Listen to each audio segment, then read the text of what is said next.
E muito bom dia! Estamos iniciando o nosso encontro matinal de todos os sábados pela manhã. Está chegando, minha amiga, meu amigo, aquele momento de você priorizar a sua saúde, sua beleza, a sua autoestima. Vem chegando aquele quadro. Bom dia, saúde de hoje. E ela voltou conforme prometido. Hoje eu vou dizer para você que é uma consulta fria, hein? Doutora Vanessa Cairoli. Obrigada, Flávia. É sempre bom estar com você. Obrigada. Adoro rir Eu com também. você aqui. Eu adoro. É sempre uma emoção, é que nem o Kinder Ovo. Sempre uma É surpresinha. sempre uma surpresinha estar com a Flávia, gente. Agora eu vou dizer uma coisa, doutora Vanessa. Nós sabemos que antigamente as mulheres, elas engravidavam mais cedo, Sim. né?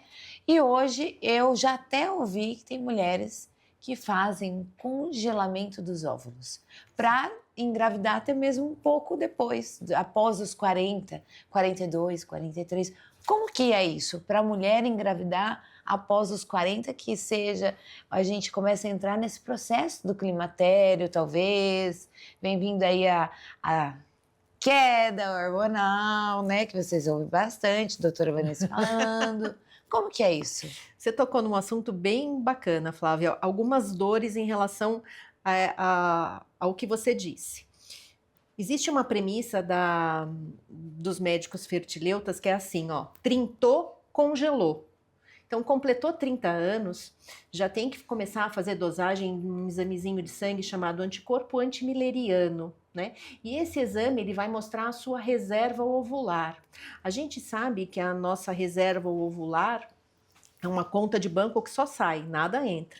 Então, a partir dos 35 anos, a nossa reserva ovular, ela cai muito. Então, é muito importante, se vocês pretendem ter filhos depois dos 35 anos, pensar, sim, em congelamento de óvulo. Perfeito. O mínimo é fazer a dosagem de anticorpo antimileriano, tá, Flávia? Para poder saber como tá essa história de fertilidade. Sim. Mas, vamos lá, você tá com 40, deseja ter Não o seu congelei bebê. o óvulo. Enfim, o que eu vou fazer da vida agora? Quando a gente vai ter uma gestação depois dos 40 anos, independente de ser fertilização assistida ou uma gestação natural, a gente tem que entender que o nosso corpo ele já passou por um período de desgaste metabólico, eu diria. A gente já tem uma resistência à insulina maior, a gente já tem um microbioma intestinal, se a gente não tem uma boa alimentação, não tão bom, mais inflamatório. E dependendo do estilo de vida que a paciente tem, é uma gestação que pode evoluir sim, com restrição de crescimento intraútero, trabalho de parto prematuro, placenta com localização errada, placenta que envelhece antes do tempo, diminuição de líquido amniótico, hipertensão gestacional, levando a HELP síndrome ou eclâmpsia, diabetes gestacional. Então, o cuidado que a gente tem nas pacientes gestantes idosas é sempre com o estilo de vida, alimentação da paciente. Não só durante a gestação, mas prévio, viu, Flávia? Igual você falou, de repente 3, 4 meses antes, isso nos bastidores ela me contou aí. O ideal é que a paciente ela tenha alguns parâmetros bioquímicos ideais para ela ser uma gestante. Tá. Alguns meses antes, essa paciente já tem que ir se preparando. Então, ela tem que ter vou dar um spoiler para vocês do e-book que eu venho lançar aqui, hein, Flávia? É verdade, que vai vir chamar aqui. Gestação Blindada. Eu venho mostrar para você. A gente vai fazer o lançamento aqui com a Flávia. Uhul! Mas alguns parâmetros que é importante você ter, tá, Flávia? Da parte bioquímica dos exames de sangue. Vitamina D acima de 40, ferritina acima de 70, insulina abaixo de 10, B12 acima de 900. Tá? Então, esses parâmetros bioquímicos, eles mostram pra gente um bom metabolismo, onde a gente não vai ter dificuldade de fixação desse embrião dentro do útero. Porque a maior parte das doenças na gestação, você vai dar risada, ela começa na formação da placenta, não é nem durante a gestação. É quando essa placenta ainda está sendo formada. Porque se essa placenta não atingir a profundidade dos vasos do útero, as artérias espiraladas, citocinas inflamatórias já começam a ser formadas. Então, todo o problema da gestação ele começa já na formação da placenta. Se a gente prepara esse endométrio, essa parte de dentro do útero, para receber um embrião, se esse endométrio ele não está inflamado, se a paciente não tem essa inflamação, está tudo certinha, provavelmente essa paciente, se ela tiver os cuidados básicos de beber água, ter uma boa alimentação, acompanhamento com a nutricionista, aporte de proteína, diminuição de carboidratos simples, manter a insulina regular e fizer uma atividade física, ela vai ter uma gestação sem complicação. E quando a gente fala, provavelmente, assim, no seu consultório, não falando da gestante ou da gestação, em sim da criança, né? Por exemplo, você já deve ter ouvido assim, mas eu tenho 40 a mais, esse bebê ele pode nascer, por exemplo, com algum tipo de alguma deficiência, ou síndrome de Down, ou de repente autista. Tem como essa mãe prever isso? Existe algum tipo de exame, enfim, alguma coisa assim? Quando você congela óvulo, a probabilidade é menor, porque o óvulo vai ser da idade que ele foi congelado. Se você congelou o óvulo com 30 anos e vai engravidar com 50, né? Tô brincando, mas o óvulo com 30 anos, ele tem um grau de envelhecimento diferente de um óvulo de uma mulher de 40, de 45, Sim. enfim. Então, um material genético foi preservado quando você congela óvulo. Então, a probabilidade de ter uma síndrome genética é menor. Né? Com o passar da idade, o envelhecimento do nosso material genético, a gente tem uma tendência maior a ter problemas sob esse aspecto por causa do envelhecimento do material genético. Uma gestação aí em torno dos 42 anos, 43, é um bebezinho, a estatística, isso é uma estatística, né, gente? São números, não quer dizer que vai acontecer, né? Mas vamos supor que você engravide espontaneamente, você encontrou um namorado, Flávia, e aí... Bingo! Né? Engravidou. Uma a cada 50 gestações, essa é a probabilidade nessa faixa etária para você ter um bebezinho com alguma síndrome, um bebezinho sindrômico. Agora, o diagnóstico ele pode ser feito já no exame de sangue da mãe. Tem um exame chamado NIPT test. Esse examezinho, ele vai investigar o material genético do bebezinho na sua corrente sanguínea. Então, ele consegue fazer a investigação de doenças cromossômicas, doenças genéticas, já no primeiro trimestre. Antes mesmo do ultrassom morfológico de primeiro trimestre, com 12 semanas, a gente já consegue saber. Esse exame já dá para ser feito com 8, 9 semanas. Olha que legal.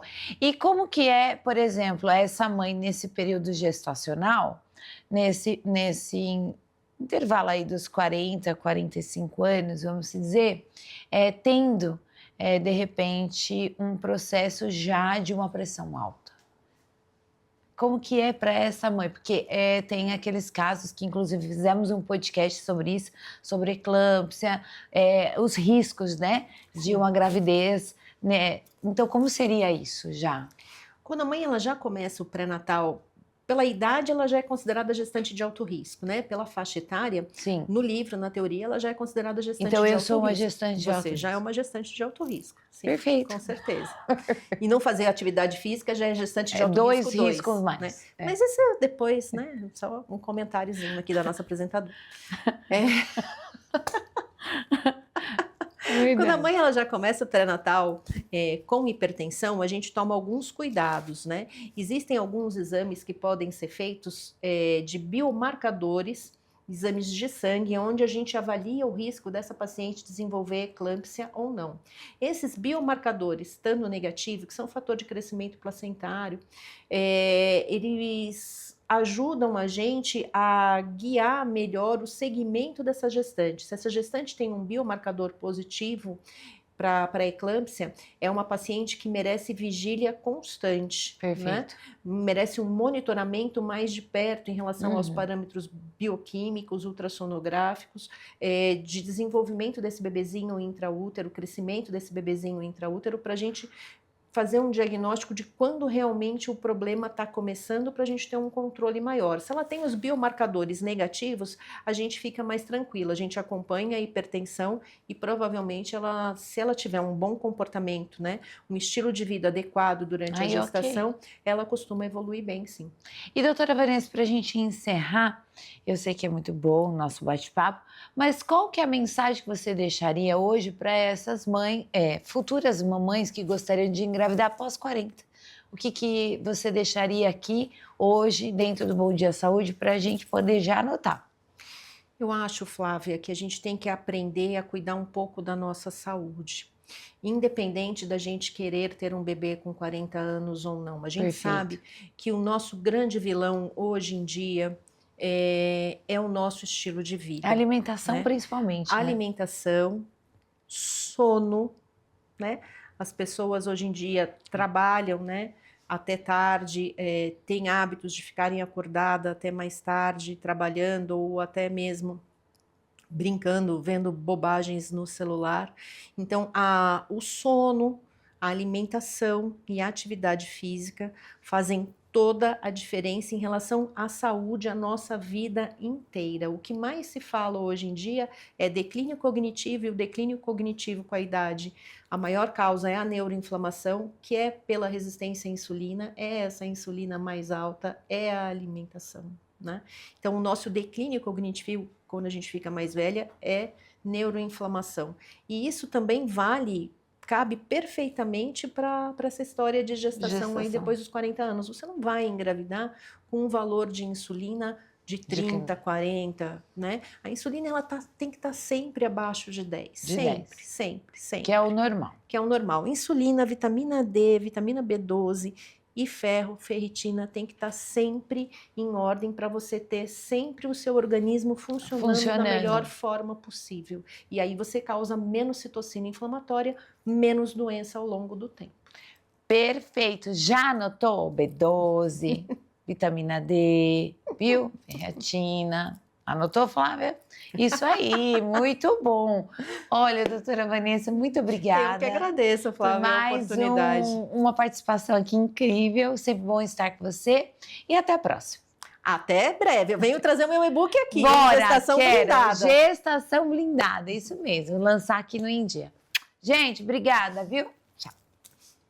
Sabia que respirar pela boca, mastigar de um lado só, pode trazer diversos problemas, como dores de cabeça, alteração no sono, faciais e dentre outras coisinhas mais? Hoje a doutora Rossana Schiavo vai trazer pra gente algumas informações sobre isso. Seja muito bem-vinda. Muito obrigada pela oportunidade de você me dar aqui para levar essa informação para tanta gente. É um conteúdo que eu tenho certeza que você aí de casa não sabia, né? Acho que muitas pessoas não têm conhecimento sobre, né?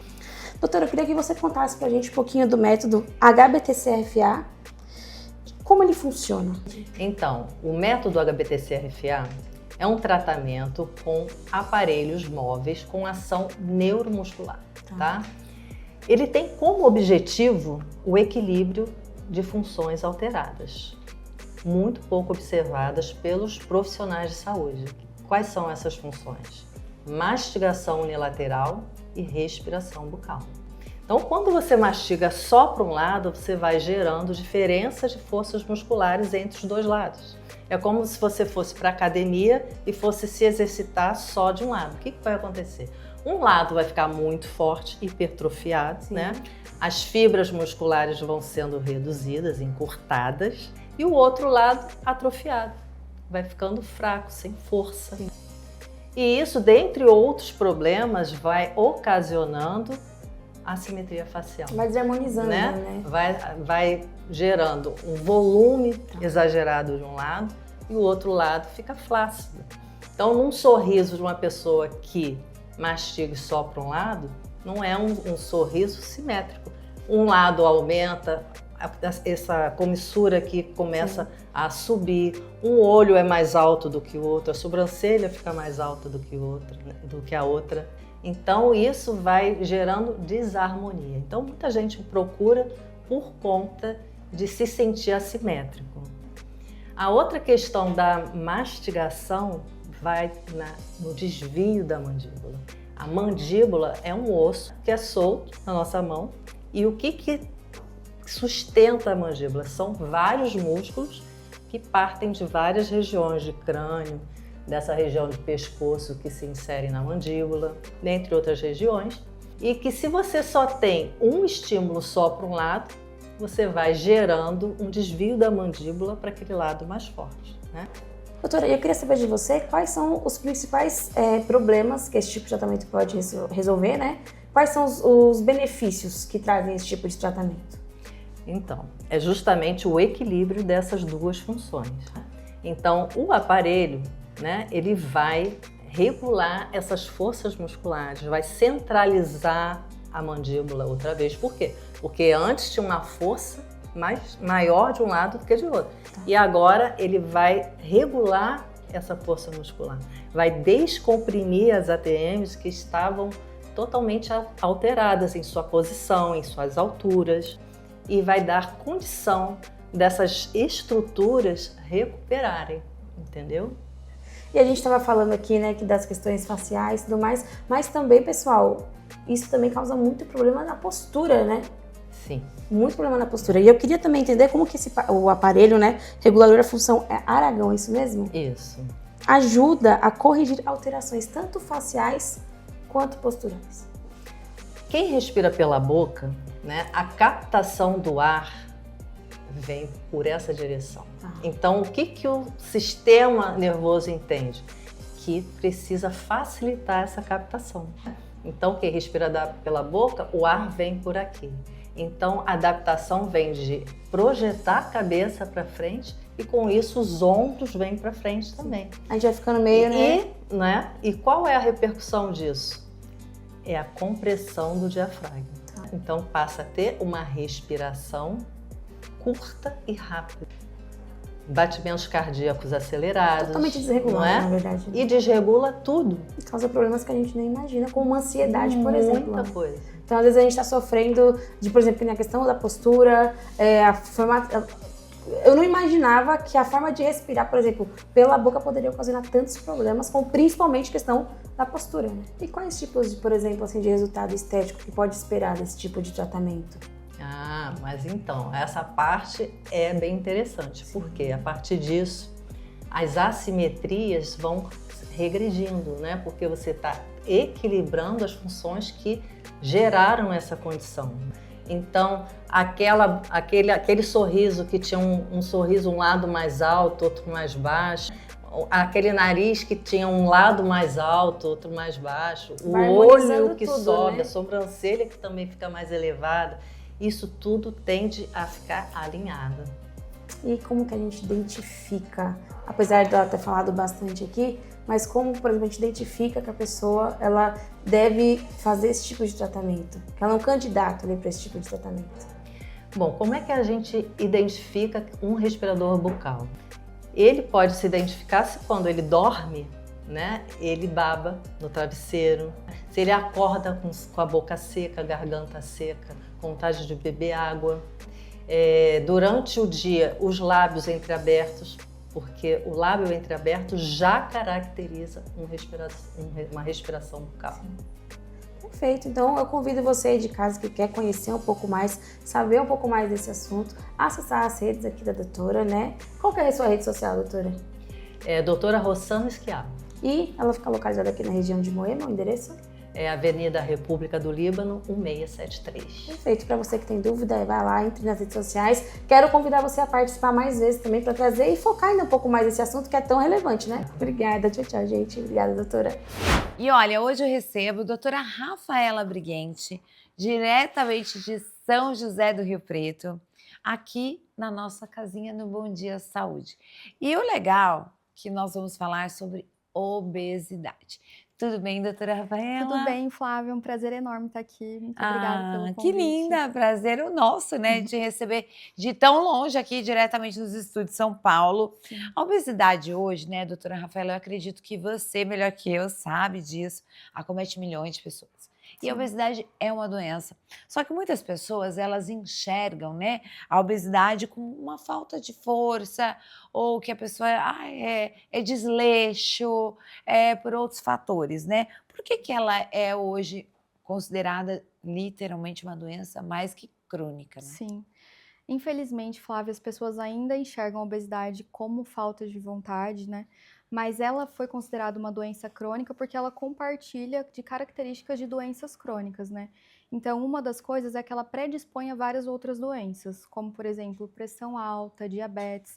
É uma doença que, se não for tratada, ela tende a piorar e a predispor cada vez mais doenças, aumenta o risco cardiovascular.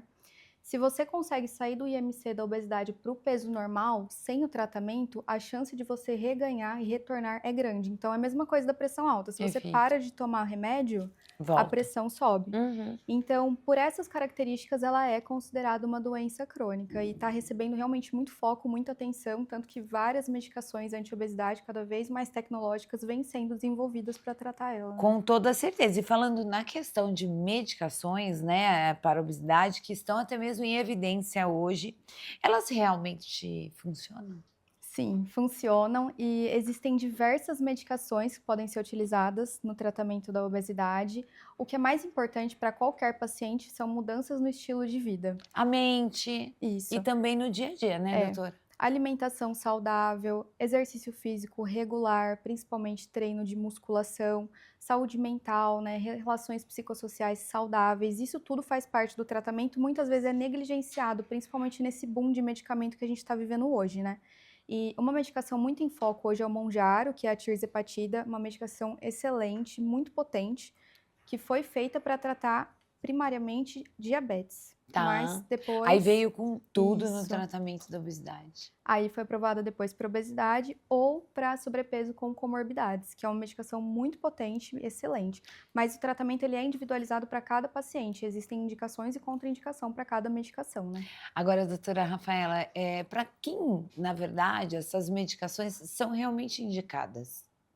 Pacientes com diabetes, né? E pacientes com obesidade ou sobrepeso com comorbidades associadas. Perfeito. Então, assim, não é uma medicação que ela é indicada para perder poucos quilos, nada do tipo, é para tratar doença.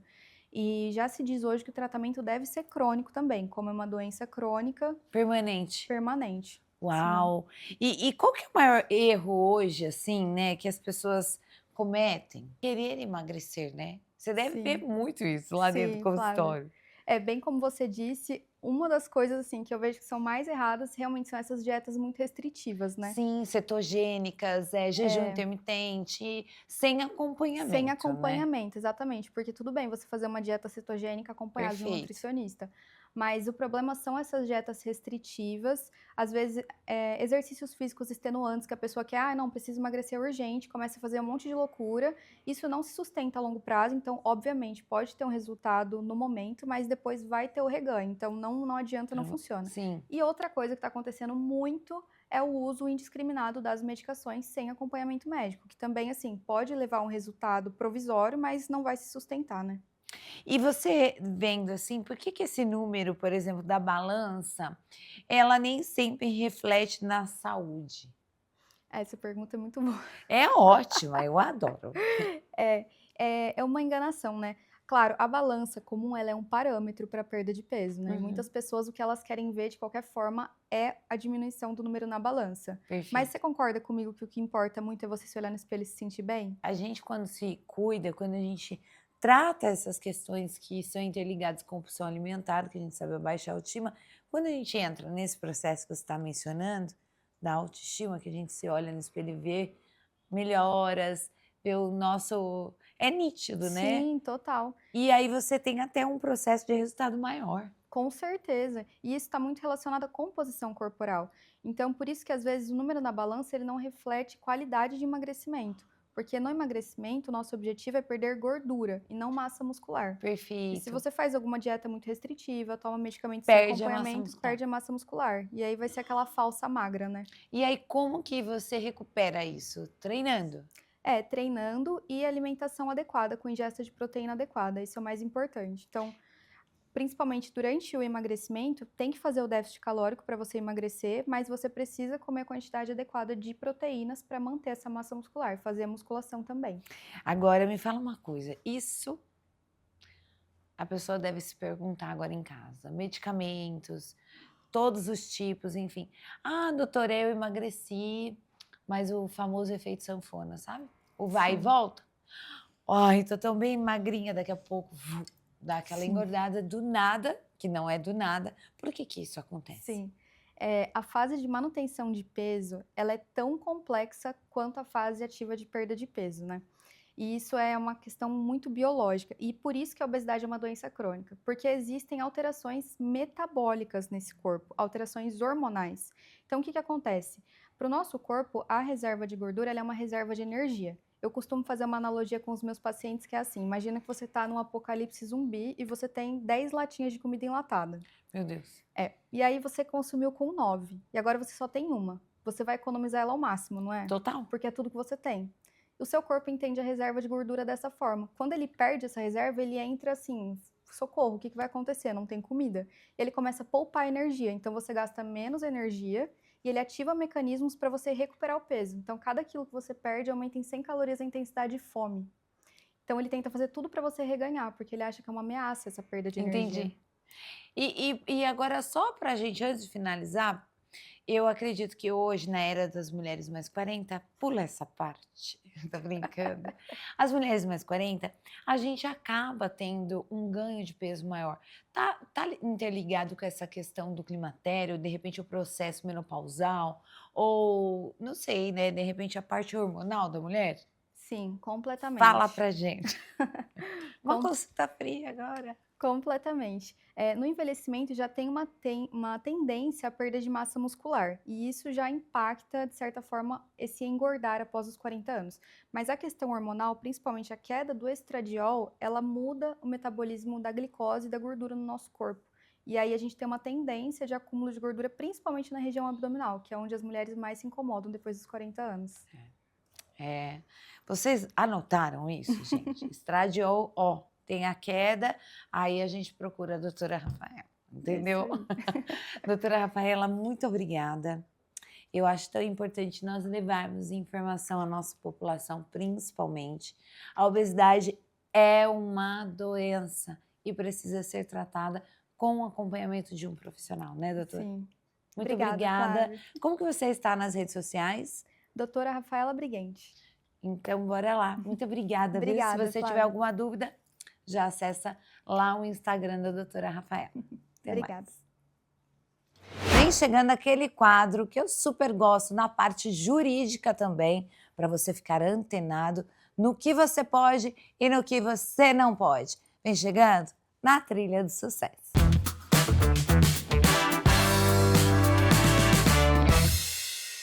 E hoje nós trouxemos a doutora Ana Almeida para falarmos de um assunto que está tendo aí vamos dizer, uma controvérsia, ou as pessoas não entendem muito do assunto, que é, na verdade, a aposentadoria de pessoas com deficiência ou pessoas com invalidez. Tudo bem, doutora? Tudo ótimo. Seja bem-vinda ao Em Dia. Muito obrigada pelo convite. Obrigada a você pela presença, viu? É uma honra. Doutora Ana, existe muito agora diferença, né, nessa questão da deficiência com invalidez. Explica um pouquinho essa diferença para a gente poder entender. Poucas pessoas conhecem a aposentadoria da pessoa com deficiência, inclusive porque essa aposentadoria ela foi lançada na lei em 2013, mas poucas pessoas conhecem que é a aposentadoria que pode antecipar. Muitas pessoas conseguem aposentar antes da idade. Eu tenho muitos clientes com 40 e poucos anos, 50 e poucos anos que estão conseguindo aposentar.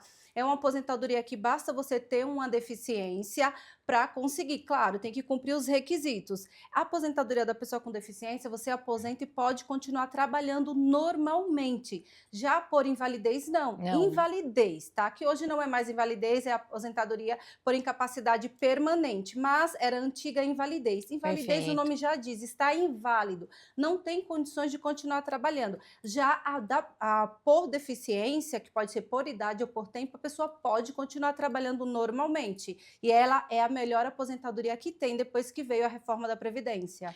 E me fala uma coisa, doutora Ana, a aposentadoria dessa pessoa com deficiência, quem tem direitos? E outra coisa, precisa estar pagando o INSS para ter esse direito? Sim, lembra que eu falei dos requisitos? Então, precisa pagar o INSS. Tem gente que pensa, eu tenho uma deficiência na coluna. tem o direito? Se você paga INSS e tem que cumprir os requisitos. Por exemplo, da pessoa com deficiência, existe a aposentadoria da deficiência por idade, que existe uma idade mínima. Para a mulher diminui para 55 anos e o homem 60, mas você tem que ter uma deficiência e tem que ter no mínimo 15 anos comprovando a deficiência, que nesses 15 anos você recolhe INSS. Essa é a por idade. Já a por tempo de contribuição não exige idade mínima. Lembra que eu falei que tem gente jovem com 40 e poucos anos, 50 já aposentando? Essa é a por tempo, porque ela não exige idade mínima.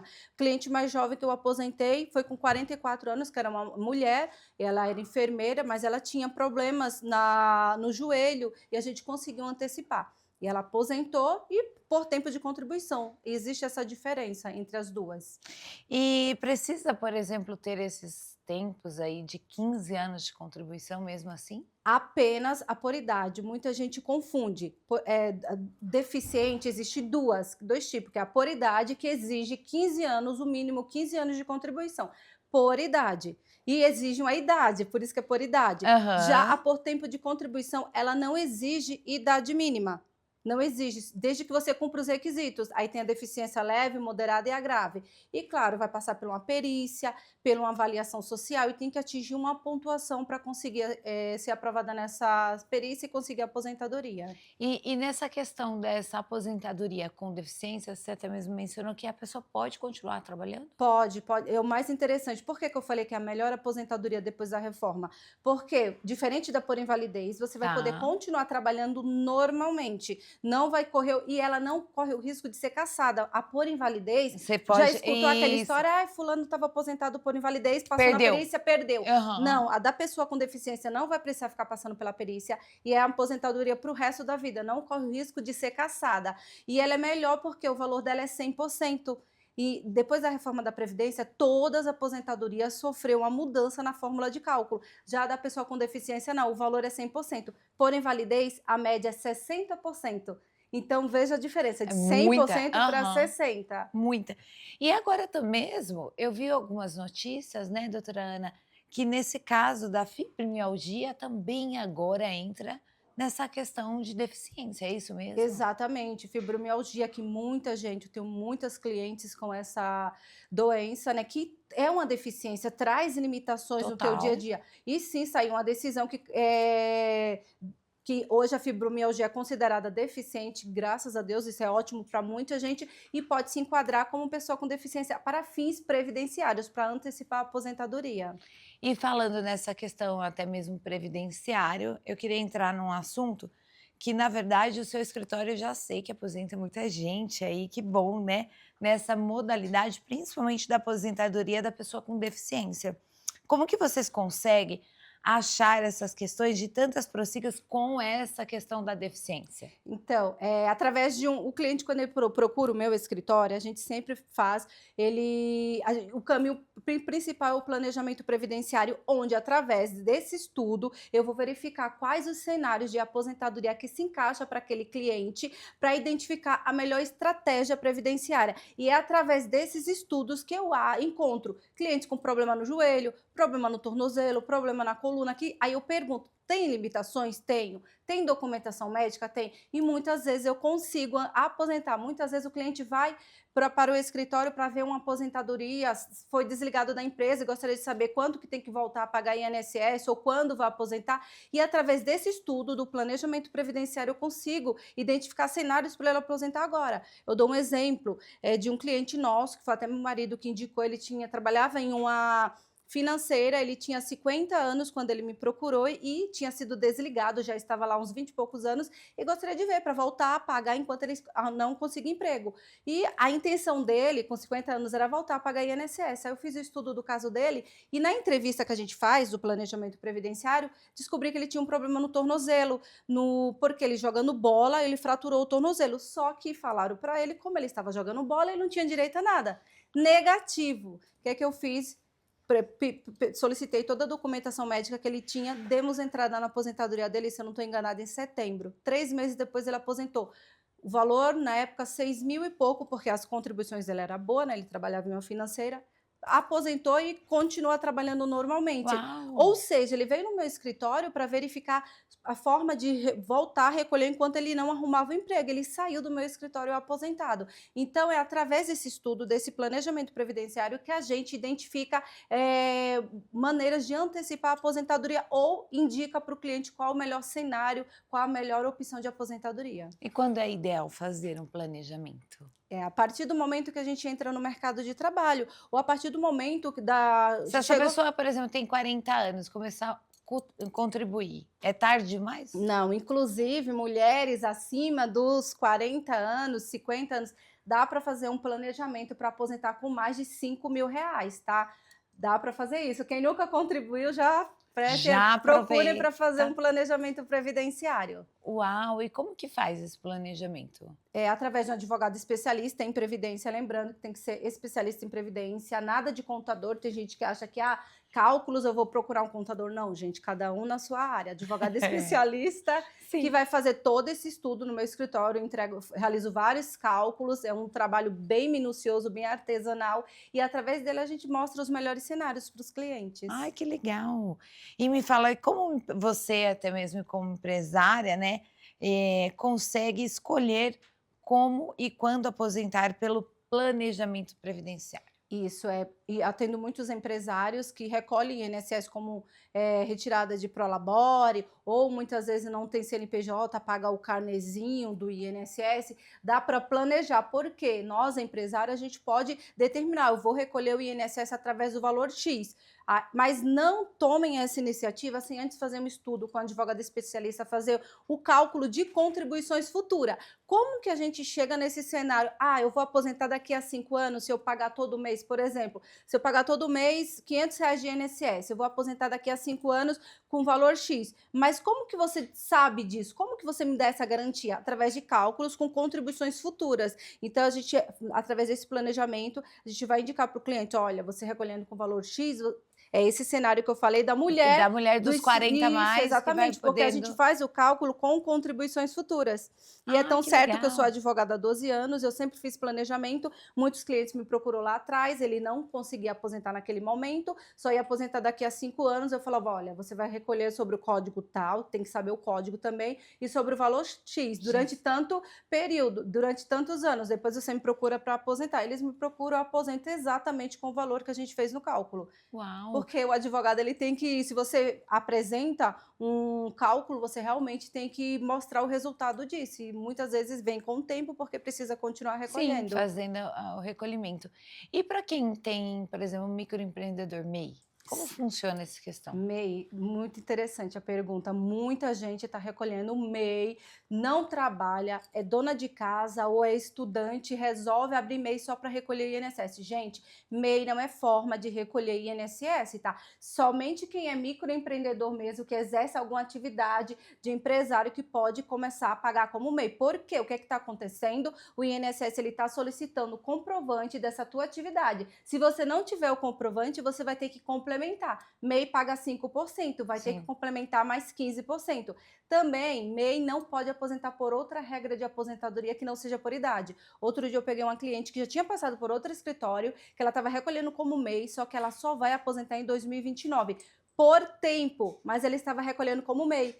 Então, ela não ia conseguir aposentar em 2029 se ela complementasse. Sim. E o cálculo atrasado estava dando mais de 20 mil. Ela ficou desesperada. E ele não foi passar essa informação para ela. Por quê? Se você recolhe como MEI, só vai aposentar por idade, mulher 62 e homem 65. Se você conseguir alcançar alguma regra que é antes da idade, você vai ter que complementar as contribuições. Então, tomem muito cuidado. E aí a pessoa faz o que nesse caso? Ela contribui a um planejamento também? O ideal é fazer um planejamento para verificar qual a melhor forma a tua situação atual. Você está desempregada? Você vai recolher como facultativo. Qual o valor que você vai conseguir pagar todo mês? Legal. É um salário mínimo? A gente vai fazer apresentar um código de 11%. Eu consigo pagar mais que o salário mínimo. Aí vai ser 20% e a gente faz cálculos para ver se vale a pena você pagar mais que um salário mínimo, para você não estar jogando dinheiro fora, como muitos clientes eu já recebi e estava. Então, você aconselha sempre procurar fazer esse planejamento com um advogado especialista. Ele vai te apresentar cálculos, ele não só vai te falar, o especialista vai te apresentar cenários, cálculos, parecer previdenciário. Perfeito. Eu acho que você tem que voltar mais vezes, hein? Ah. Doutora Ana Almeida, como que você está nas redes sociais? Ana Almeida, advogada. Ana Almeida, advogada. A doutora Ana é da região do litoral aí de Santos, onde o nosso programa bate audiência, viu? E eu atendo todo o Brasil e também atendo brasileiros que moram no exterior. Faço muito Ótimo. planejamento do pessoal É. no mundo todo, graças a Deus. Aí, ó, tá vendo? Muito obrigada, doutora Ana, e volte mais vezes, viu? Eu agradeço o convite. Até a próxima. Obrigada. Gente, agora vem chegando aquele quadro que Daiane Dias e Renan Tru, ó, passam bem, né? E conhece todos os segmentos que nós temos aí pelo Brasil todo. Escolas, gastronomia, clínicas médicas, estética. Então vamos de dicas agora? E andando aqui pelas ruas da Moca, numa entrada discreta, está escondido o verdadeiro sabor da Itália. Sejam muito bem-vindos à Mia Pizzaria Napoletana. Vem comigo.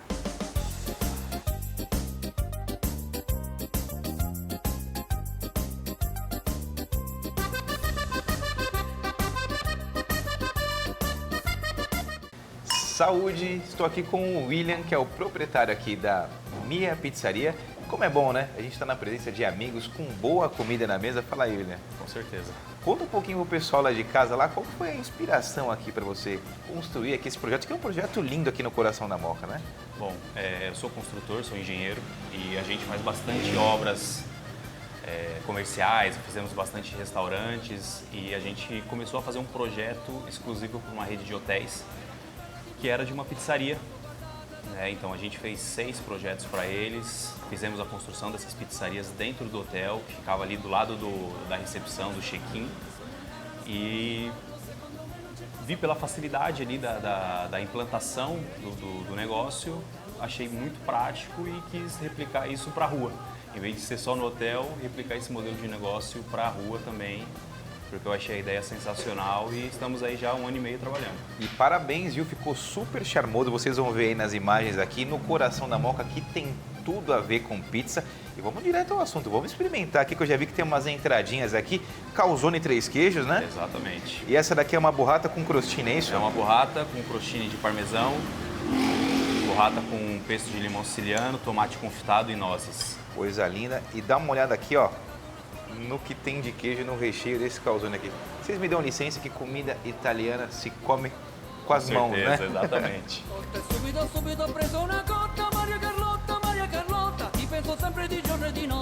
Pra falar a verdade, todo mundo já sabe, burrata é uma das minhas entradas preferidas.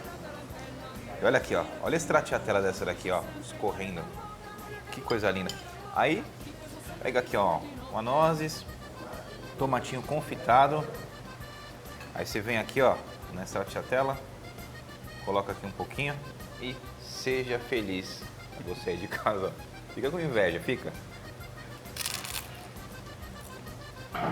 Ó, fantástico, cara. Que delícia de burrata. Aprovado? Mais do que aprovado. E a combinação, né, de textura, né? Tem o crocante do crostini, tem também a textura da nozes também, né? O tomatinho confitado e o creme da stracciatella da burrata, que é impecável, delícia. Minha pizzaria, não tá esperando o quê? È la più bella di tutta la scuola, la so guardata da sopra sotto e subito ho preso una cotta. Maria Carlotta, ti penso sempre di giorno e di notte. Per imparare a ballare sto ballo bisogna andare alla scuola di ballo. Secondo me non c'è cosa più bella, ballare sempre la tarantella. Gira e rigira più di una polca, lo dice sempre Maria Carlotta. Ti penso sempre di giorno e di notte.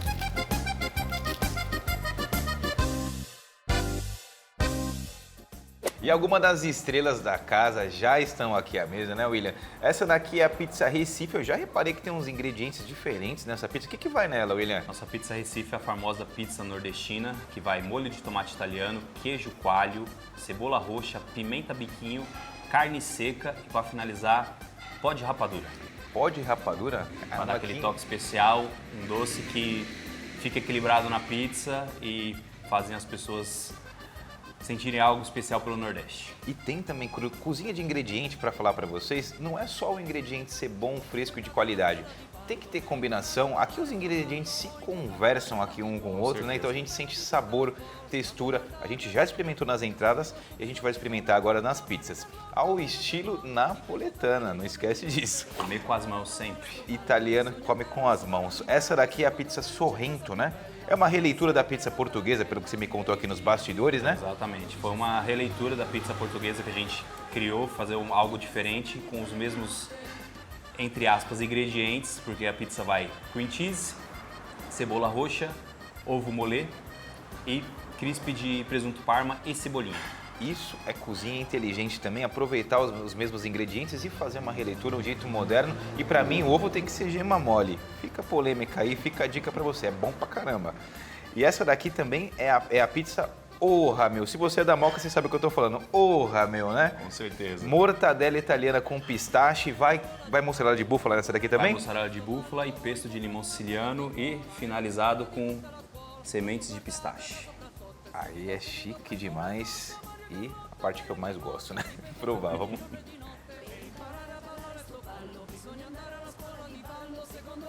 Nossa, que delícia. É a melhor até agora. É porque você não provou as outras duas ainda. Então espera.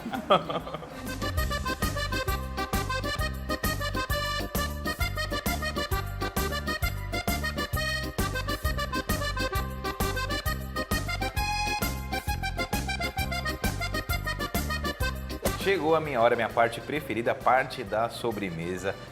Calzone de pistache com Nutella, né? Exatamente. Olha esse aqui. Mesmo estilo da massa, William? A massa é a mesma que a gente utiliza para fazer as nossas pizzas, então fica um doce bem saboroso, bem equilibrado. A Nutella geralmente, se você come muita Nutella, ela fica mais enjoativa, mas aí ela misturada com pistache dá um equilíbrio e não enjoa. Então vamos, por favor, as honras então. Tô com água na boca, quero experimentar.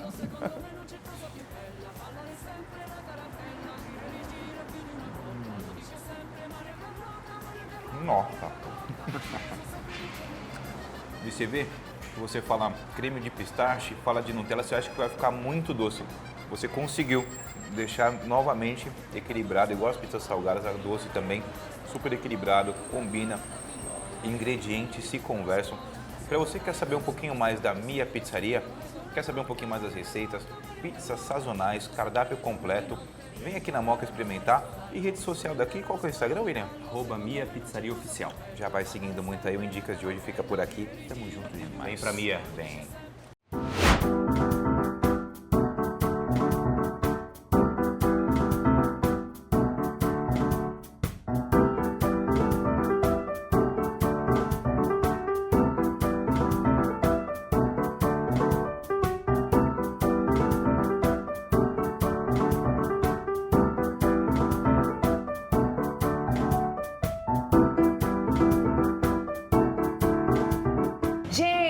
Não é, na verdade, é Fala Pessoal! Fala Pessoal! É isso aí, chegou aquele momento, Gued Japa. E eu vim à região de Tatuí e quero apresentar a vocês aí de casa que super gostam de saborear a verdadeira culinária japonesa. Felipe, me conta, tudo começou na pandemia. Na pandemia, é isso mesmo. Quando a gente tava querendo, eu com a minha mulher tava querendo comprar um terreno, os dois CLT não sabia da onde tirar o dinheiro e falei na cabeça, vamos começar a mexer com Exoba, começou. Que legal! O Exoba. Aí fiquei 2 anos fazendo só o Exoba e minha mulher fazia e eu entregava. Aí toda vez que eu chegava na casa do cliente, ele comentava, vocês fazem comida japonesa? Faz sushi? E eu comentei com a minha mulher. Falei, preciso colocar isso no cardápio. No cardápio. E comecei a assistir os YouTube. No YouTube eu aprendi. Comecei a ir no mercado, comprar tudo das coisas, arroz, salmão, e comecei a fazer na minha casa para minha família experimentar. Vamos fazer uma noite aqui de japa. Vamos ver se passa. No primeiro mês não passou, no segundo não passou, até... Que chegou a passar. Chegou, Passou tanto que hoje graças a Deus, estamos aqui no Gued Japa, gravando essas delícias todas. Inclusive, gente, eu adorei. É o segundo ano que a gente faz o ovo de sushi. Ovo de sushi. E é um sucesso. A semana do Não, e ovo deve é uma ser, loucura. eu imagino. Não. E aqui, o legal é que eles abrem de terça a domingo, é Terça isso domingo, mesmo? isso mesmo, das 6 às 11h15. E você sempre tem uma novidade. Eu tô sabendo É. aí, tem hot roll. Toda quinta é a quinta do hot aqui no Get Japa. Então o hot roll a R$ 1,89. Gente, hot roll a 1,89 e sem contar que eu fiquei sabendo, em terça em dobro. Quarta, toda é quarta. é quarta em dobro. e Temaki terça- em dobro, né? Temaki em dobro. Terça tem um combo chamado número 19, que vai 2 temaki e 8 hot roll a R$ 45,90. E o temaki é empanado? Você escolhe, são 6 opções no cardápio. Olha, porque eu vou mostrar pra vocês. Olha, gente, inclusive a embalagem já vai, ó, prontinha pra você consumir na sua casa. Eu super amei, achei bem legal, né? Essa questão até mesmo, dá até gosto de ver, né? Ah, não, é outra imagem, Ver outro de tudo. ver, de comer, né, Felipe? Tudo. E me conta, aqui são os combos que saem mais. Me fala um pouquinho de cada. Ó, vamos lá, esse aqui é o combo número 7. Tá. É o carro-chefe também, vem 40 peças. Esse é o temaki marinado. Ele é um temaki cru, porém no limão, com cebola roxa Que e já dá aquele amêndoas. temperinho Isso. da É igual um casa. ceviche, pra quem Tá. gosta, que conhece Uau, ceviche. perfeito. E esse é o mais famoso, que quando a gente lançou, e até hoje, é os vídeos que todo mundo que acompanha as redes sociais aqui em Tatuí fala, te vi no vídeo.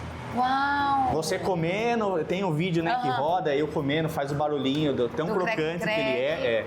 E você E pode... aqui é um combozinho mais, assim, um pouco menor pra pessoa saborear Sim, em casa. são 20 peças, né? Que E é o legal. combo número 4, que também é o que mais sai na casa, e o combo número 21.